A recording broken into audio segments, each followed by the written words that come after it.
This is macOS Ken. IDC's worried about PC sales. Apple makes moves on child protection and apps. And one of Apple's DRC cases seems to have gone away.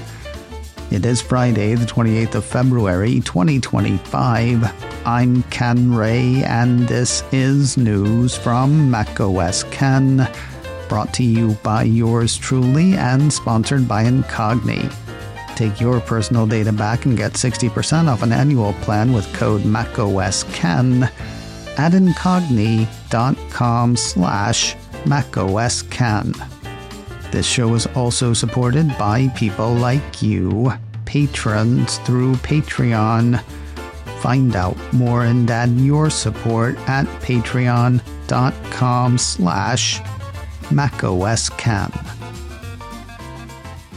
So IDC's kinda sorta getting nervous about tablet and PC sales for 2025, sorta.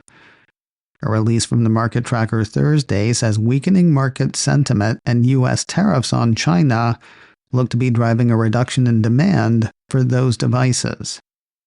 They think tablets will basically be flat, technically shrinking 0.8%. While PCs are still expected to grow 3.7%, that is less than the firm had expected. It'll be driven by business, and even that they're not sure about. While the firm says it expects commercial and school renewal projects to be the biggest driver for 2025, it also says budgets and other constraints will leave some to choose in-place upgrades or pay for extended Windows 10 support. Apple is focusing on child account setup and age assurance in the App Store.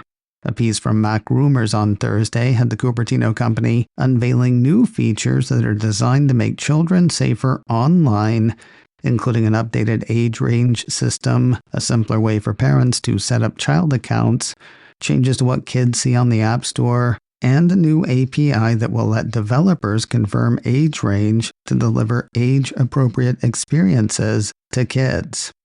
Some of the changes include questions about age when setting up an account, something that's already been spotted in the iOS 18.4 beta, simplifying the parental consent process for kids to use the App Store and other device features, adding the ability to correct age ranges for existing child accounts if the current age is inaccurate, stricter requirements on developer disclosure regarding whether their apps include user-generated content or ads, require age verification, and or offer parental controls with that information shared on the apps page in the App Store.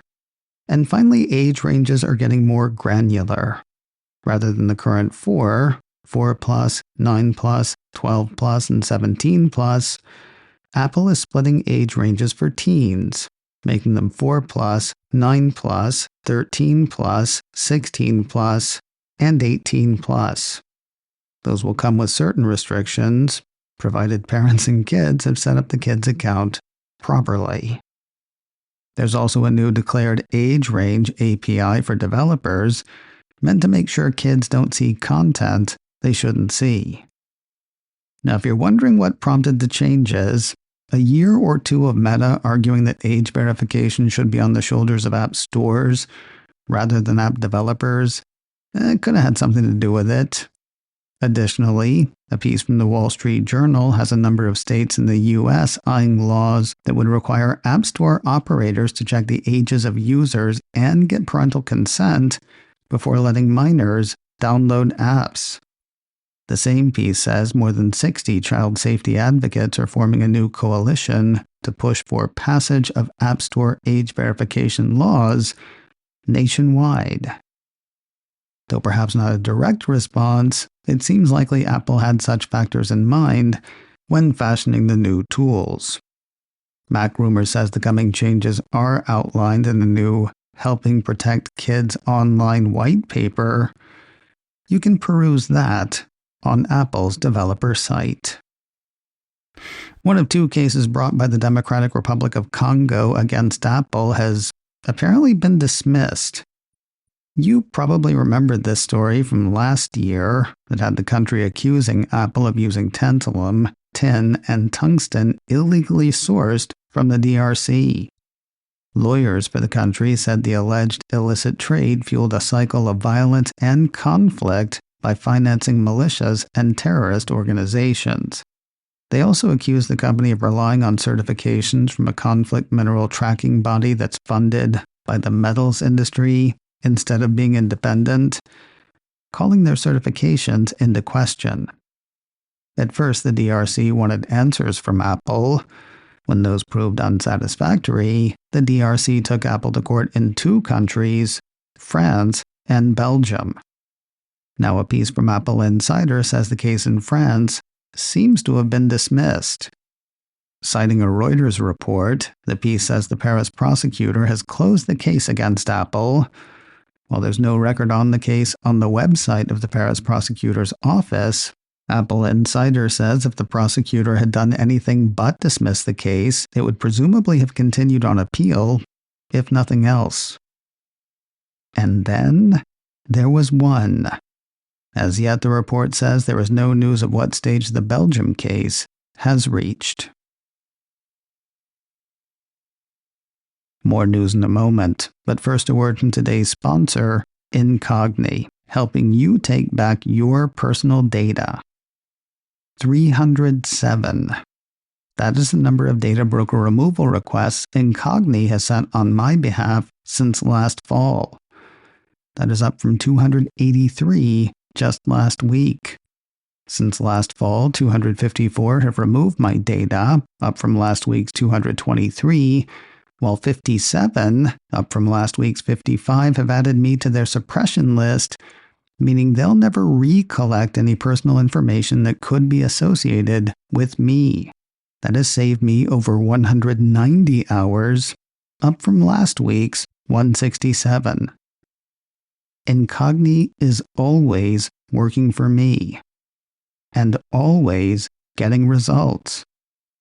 That's hundreds of companies that won't be selling my info to advertisers or other data brokers, and hundreds of potential data breaches in which I will not be caught. You can have the same kind of protections. Make an account, answer a few questions, and let them do their thing. Whether you're trying to cut down on spam, scrub online activity, or guard against identity theft, Incogni is ready to work with you and for you. So let them. Take control of your data privacy today with Incogni. Get 60% off an annual plan with code macOSken at incogni.com/macOSken. That's a great savings, and it comes with a 30-day money-back guarantee. INCOGNI. Get 60% off an annual plan with code macOSken at incogni.com/macOSken. If you feel like what's missing from your Mac is more Microsoft, good news, I guess. Engadget says Mr. Softy has launched a Microsoft Copilot app for macOS. In case you're not familiar, the Mac App Store description says Copilot can find answers to questions, translate, proofread, draft letters and emails, generate images, have conversations, and the list goes on. The report says it's basically identical to the web version of Microsoft's AI Copilot, but with keyboard shortcuts and dark mode. The Copilot for macOS app should be in the Mac App Store now in Canada, the UK, and the US. What happens when tech becomes too advanced to do what it's built to do? Some owners of Powerbeats Pro 2 are finding out.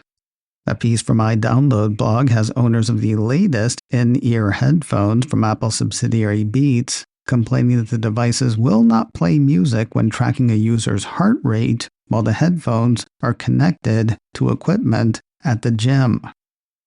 Responding to the complaints, Apple says, well, yeah.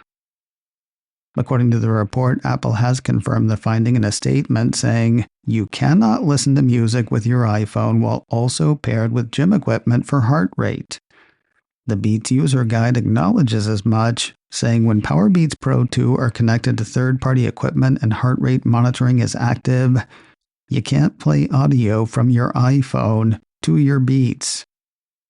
I assume that was because the headphones could only do one Bluetooth thing at a time, though iDownloadBlog says that is not the case, as Bluetooth has supported multiple simultaneous connections for years now.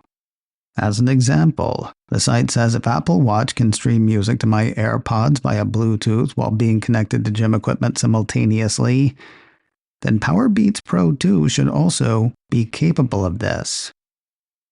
But they're not. Be aware. And finally today, no new titles on Apple TV Plus this weekend, but there is a great-looking pair of documentaries coming soon. Apple TV Plus issued a press release Thursday featuring a combined trailer for the films number 1 on the call sheet, Black Leading Men in Hollywood, and number 1 on the call sheet, Black Leading Women in Hollywood.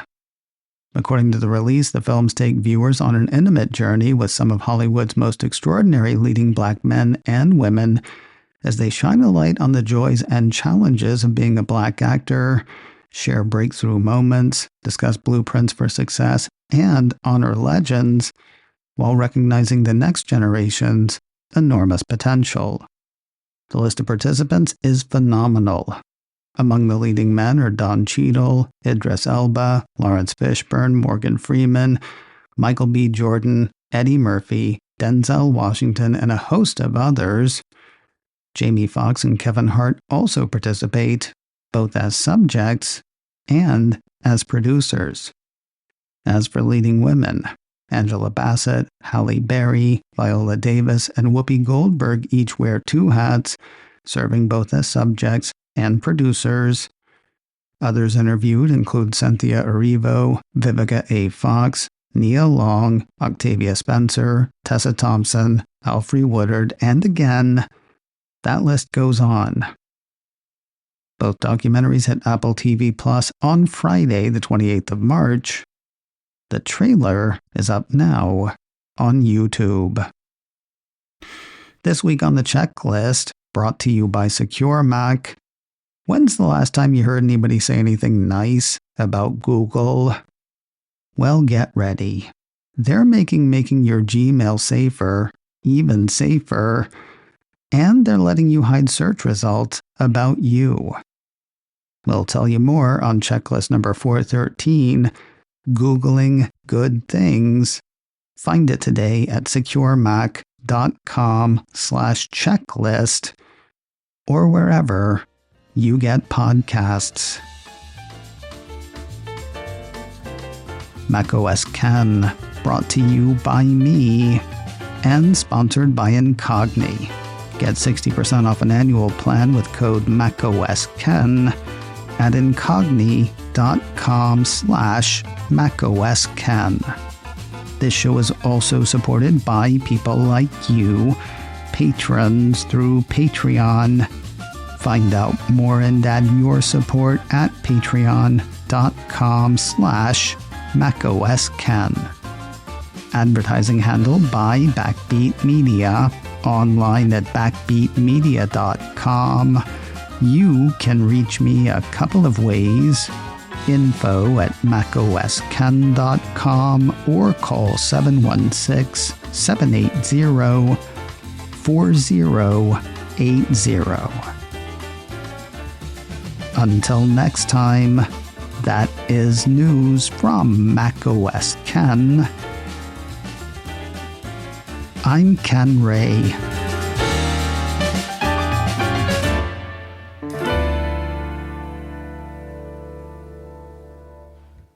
I never wanted to be anything but an actor. George Scott had a line in Patton that I think is appropriate. God help me, I love it. I truly do.